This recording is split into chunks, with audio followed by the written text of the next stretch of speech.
Welcome to the Saints Crown Show. This is a show for men who want to grow. In a world where confusion is the culture and passivity is the practice, we exist to take men from gaining massive clarity to taking massive action. Because we believe that if we can help bring order to your life, you can bring order to your world.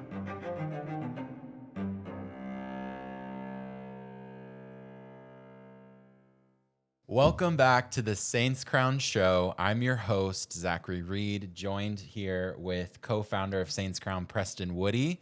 And today, I'm so excited for this episode. We're going to be talking about the 10 cultural lies towards masculinity.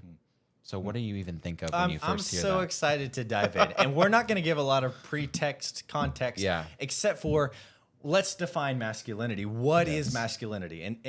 And here's the best definition that I've got, Zach, in the most accurate sense. I'm not trying to wordsmith it to be fluffy or catchy, but it's a set of characteristics and responsibilities typically associated with men.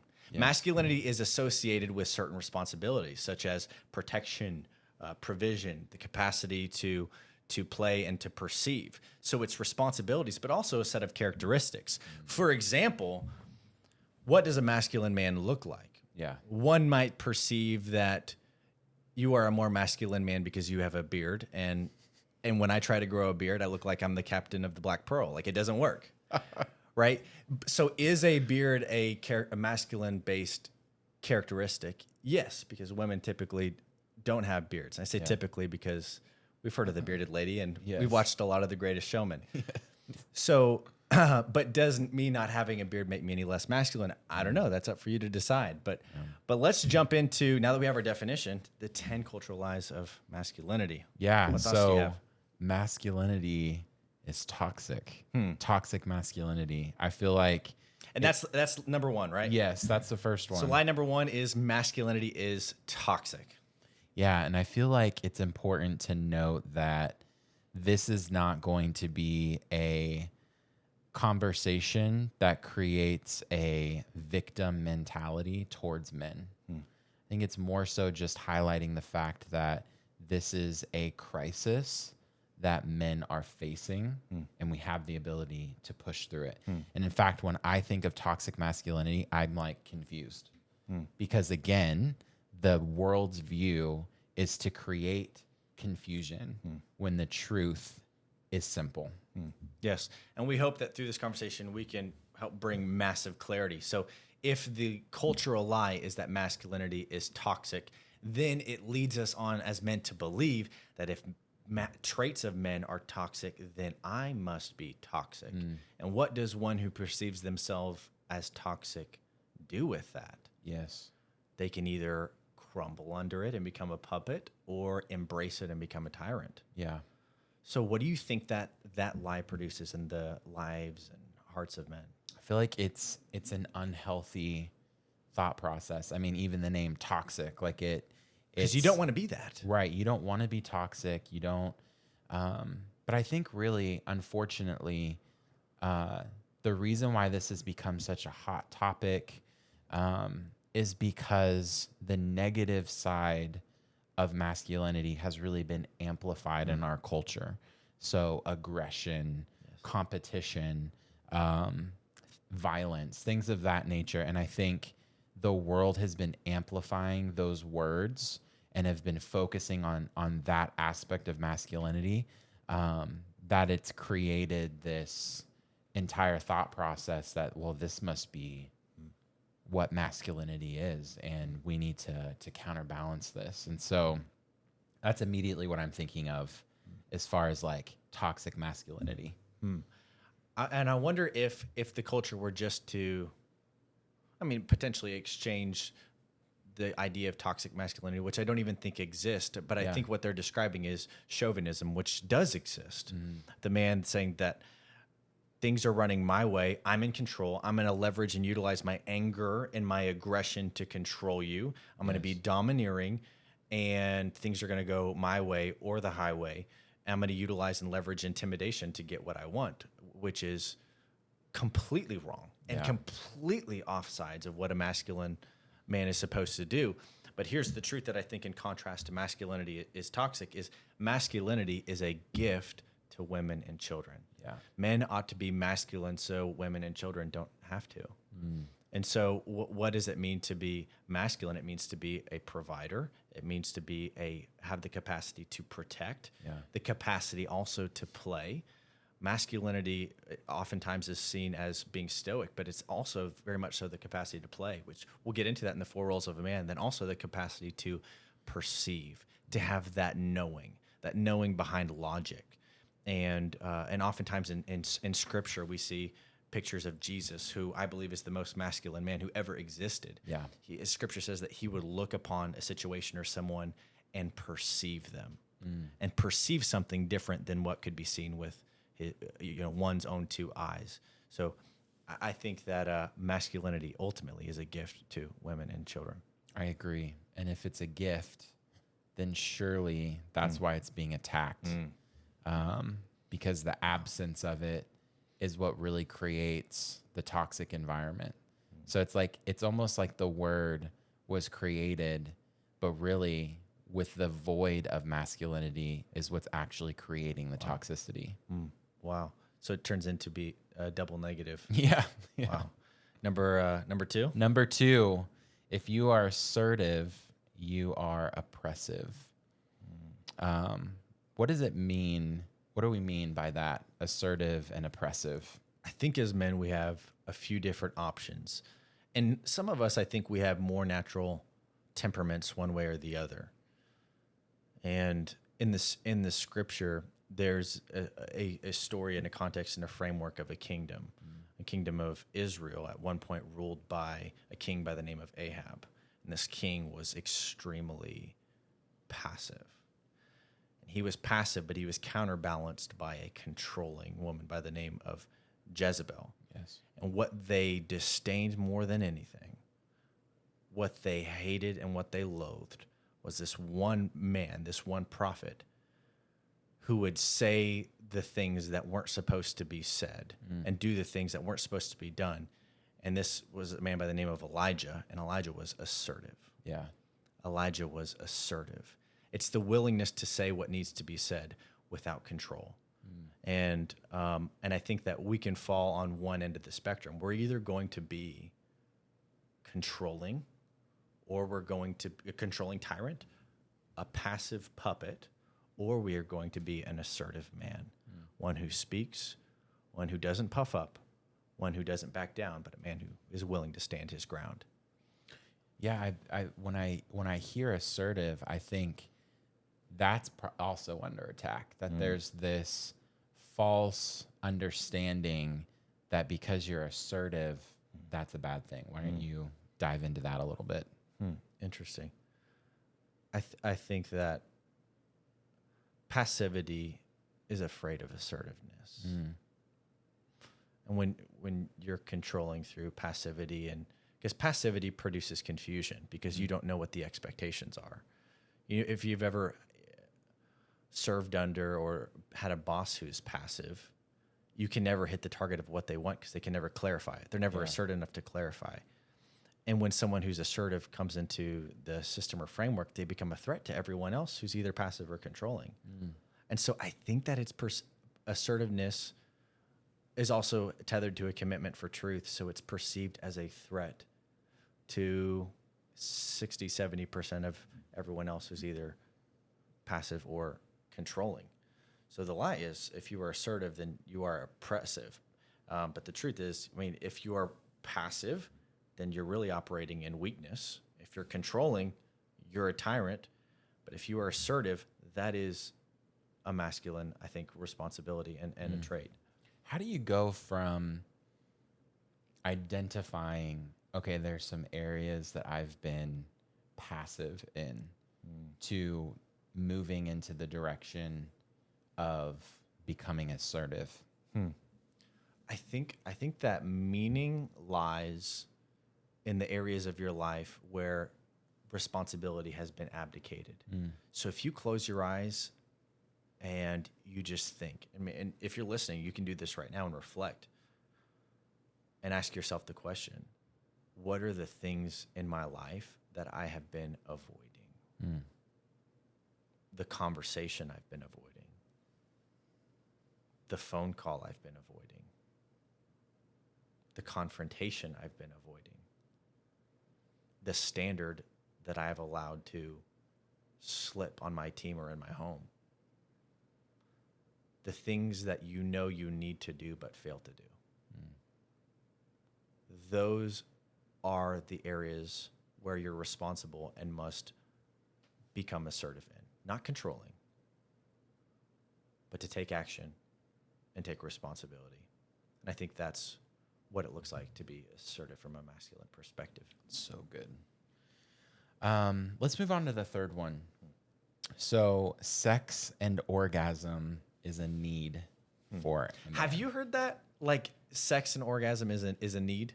Yeah. I mean, I think we live in a overly sexualized culture. Yes. And so, yeah, I think statements like that are very common. I think a lot of men believe that if they're not having sex or orgasm, then they're going to die. Yeah. I've also Is that true? Are you going to die if you don't? I've also heard, like, on the flip side of that, with like the counterbalance to like purity culture is like, well, I've already been having sex, so it's going to be difficult to no longer have that present in my life in order to remain pure for marriage or things of that nature. One of the masculine roles is the role of the poet. Yeah. And the poet has the capacity to find meaning in suffering. And there are two shadow types of the poet. And one is the playboy, which is the one who takes. Yes. And then the addict, which is the one who you might find in the dark corners on pornography on a consistent and practicing basis. And you will default into either the addict, which is the passive, or the playboy, which is the controlling, if you aren't operating in that role of the poet, which is bringing beauty and meaning into the world, and allowing that to flow. Yes. So I believe it's an abdication of that role of the poet, because your life ultimately, if you are living for a sexual dopamine hit, the meaning level in your life is going to drop. Because some might say that it's healthy for my testosterone. Yeah. Right. But on the other end of the spectrum, I mean, even the opposite approach can also be healthy for is also healthy for your testosterone as well. But if you engage in that, the meaning level in your life is going to drop slowly to where you get to the point where you feel, no matter how successful you are, you feel a sense of emptiness and meaninglessness. Yes. And you will feel that in operating as the addict or the playboy. It's interesting too to think back, even just a few hundred years ago, right? Like the thought process was keeping yourself pure, and preparing yourself to enter into the sacred covenant of marriage. And that thought process has become so diluted in our culture.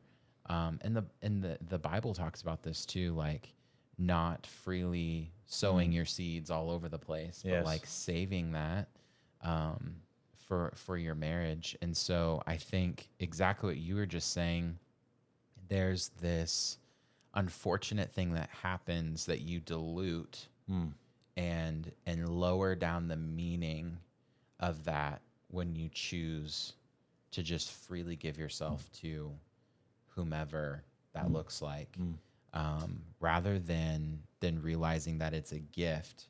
But you don't have to operate like sexually through your life in order to find meaning in your life. I think that's the truth behind this lie. Certainly. And in fact, in much of the ancient world, and still to some degree today, that there are from the biblical context and today, that there are men who choose to live a life of abstinence, to have a greater sense of dedication to their creator, to the Lord. Yes. And there's certainly a lane for that. Yeah. You can live a life of 100% complete abstinence and live an explosively meaningful quality of life. And that leads us to the next point, which is really close. Yes. That would be 1, 2, 3. Number 4 is pornography is permissible for men. Pornography is permissible for men. Yes. I feel like pornography is a plague. Like, it is a distracting plague that instills a false sense of confidence in men and actually steals them of that confidence. What do you mean by what do you mean by confidence? Well, I think there's another lie, kind of a sub-lie inside this lie that, through the process of watching pornography, you somehow become extremely confident in knowing the right ways to have sex or new ways to have sex or to spice up your sex life. A perception of confidence. Yeah, there's this perception, and it's a false confidence that is just not truthful. I would have to completely agree now that you clarify it. So what you're saying is it doesn't give you a sense of confidence per se, but it proposes a degree of confidence. When you actually engage in it, it erodes your self-esteem. Yes. Constantly and consistently. I certainly believe now this topic's more important, I think, now than it was 10, 15 years ago. Right. Because of the accessibility rate. Yeah. Is 20 years ago, the best that you could do was get to a computer. 40 years ago, the best thing you could do is find a magazine, right? Yeah. But now anyone and everyone can find it on their phone at any time. Yeah. At any time. And the more that you want, the more that you need. Mm-hmm. And what it does to your neurology and your psychology is baffling. Yes. Is baffling, and how it picks your capacity for retention and knowledge and confidence slowly begins to erode it and pervert your mind, lower your self-confidence. Not only what it does to your psychology, but then how it affects your spirit and your capacity and ability to connect and commune with your creator, with God. And so I do not believe it's permissible. Yeah. I do not believe it is permissible. And if you're a man who struggles or deals with pornography, I would do everything in your strength or power to sort it out. Yeah, and define accountability and have a support structure that you can rely on if you're feeling tempted to go that direction.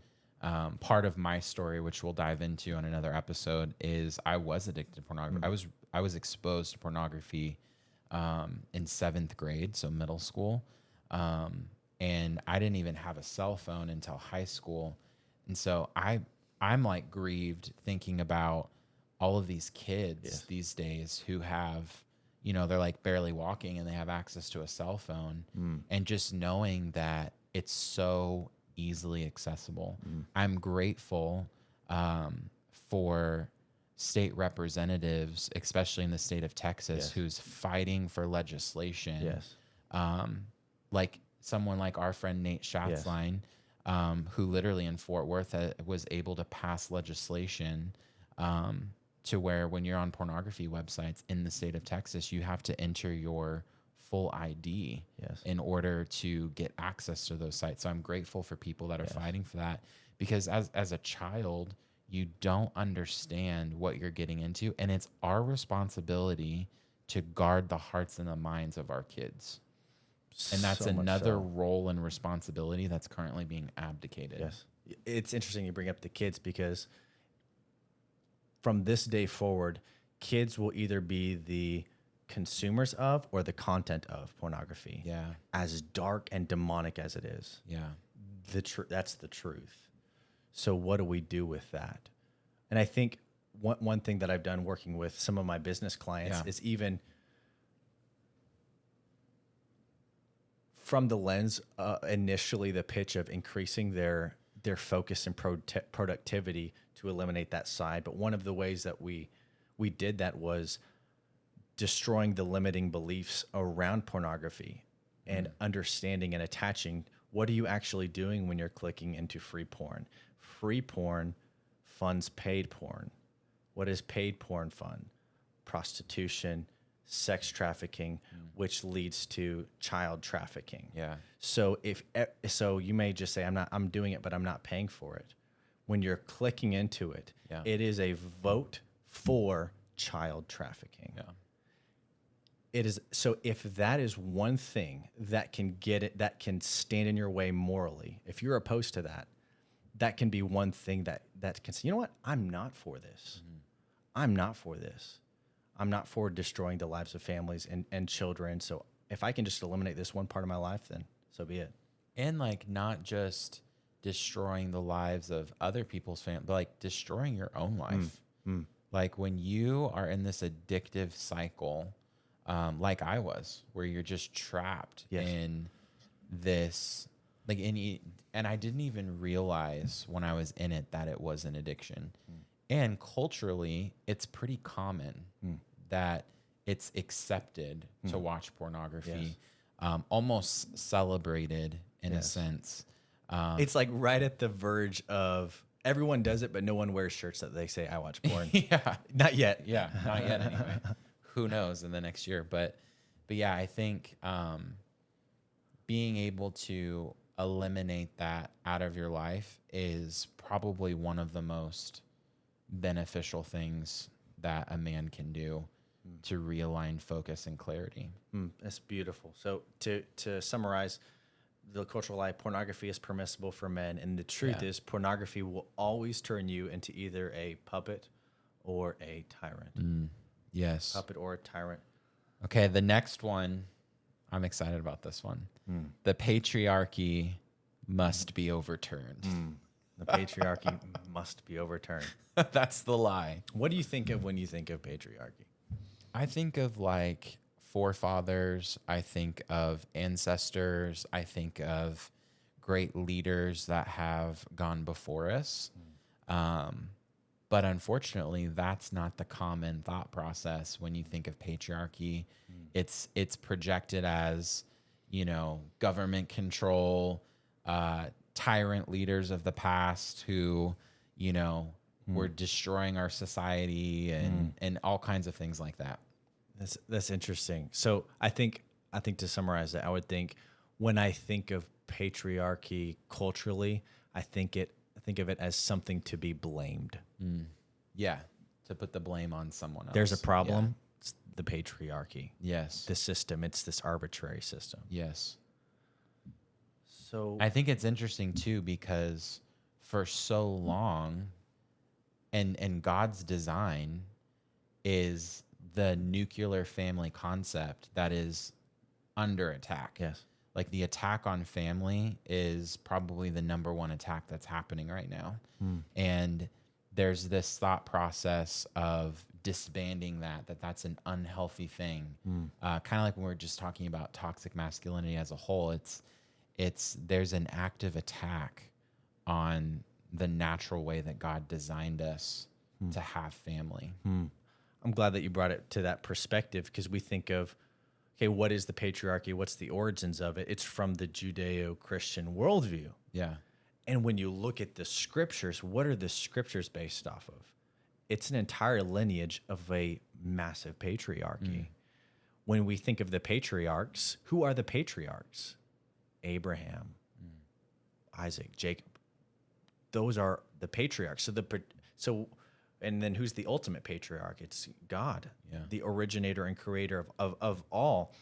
And when we look at the scriptures, how is the scriptures and the lineages organized? It's from the lineage of the patriarchs and of the fathers.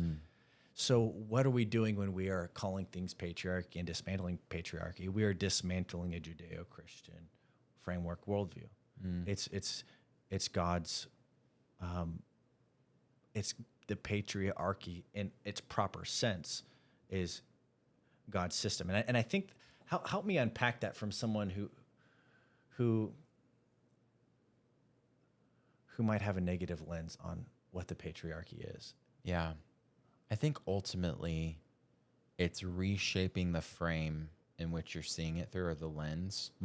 Because ultimately, really at the root of what that is designed to attack is it's intended to attack long-lasting legacy and what you can actually leave behind through the process of multiplying, filling the earth, and taking dominion.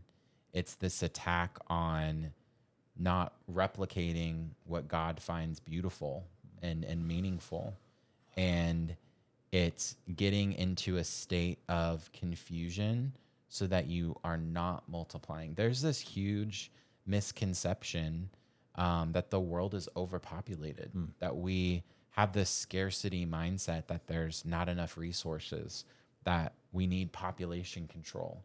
And it's just not true. Like God's resources are abundant and endless, and he can do anything that he wants in a second to provide for his people. So much so that even in the Old Testament, when the Israelites were in the desert, he literally gave manna from heaven that was new each and every. It fell from heaven. It wasn't even existing on the earth. Like it fell from heaven, and they were fed and provided for the entire 40-year journey that they were in the desert. You said something really interesting of an attack on patriarchy is an attack on legacy. So if we're attacking patriarchy, we're attacking the legacy of it. If we're attacking legacy, then we're attacking the idea of inheritance. Yes. And if we limit inheritance, then there's just control. And is that what I'm hearing you say? Yes, and ultimately, I mean, depending on whichever path you want to go down, I don't want to turn this into a conspiracy or anything, but there's so much intentionality behind wealthy families and people who are in power, and they are intentional with passing down generational knowledge and wisdom and finances and structure and understanding. And I think even in the Christian world, we've done a poor job of stewarding legacy and stewarding this generational passing of the baton from one generation to another. It says in the word multiple times, the Lord was extremely passionate about ensuring that parents were intentionally passing wisdom onto their children. So much so that he incorporated festivals and celebration moments all throughout the Jewish culture so that they would have these moments of remembrance to remember what the Lord done, or remember a covenant, or remember something that was important. When the children of Israel crossed over the Jordan River into the Promised Land with Joshua, they created memorial stones. And it says in that passage that we're doing this for our children. We're doing this so that at any point in the future, when the children are asking, what are these stones for? Why did this? That they can go back and say, this is why. And I think we lack that as a culture. And honestly, that's why I love just the intentionality even behind the 4 roles of a man concept, because we have to become better fathers. Like as men, we have to prepare ourselves to impart into the next generation. Otherwise, everything that we've worked for, everything that we've invested in is all for nothing. So then patriarchy is not about control. It's about provision, ultimately. Yes. Beautiful. I hope that you enjoyed this first episode as we've tackled the 10 cultural lies on masculinity today. Stay tuned for part 2. Thank you for investing in yourself with us. And if you feel like, hey, I found my tribe, right now, go ahead and subscribe to the show. Also, you can go ahead and take your masculine role assessment, or you can just find us on social media at Instagram at saints.crown. I hope to see you soon.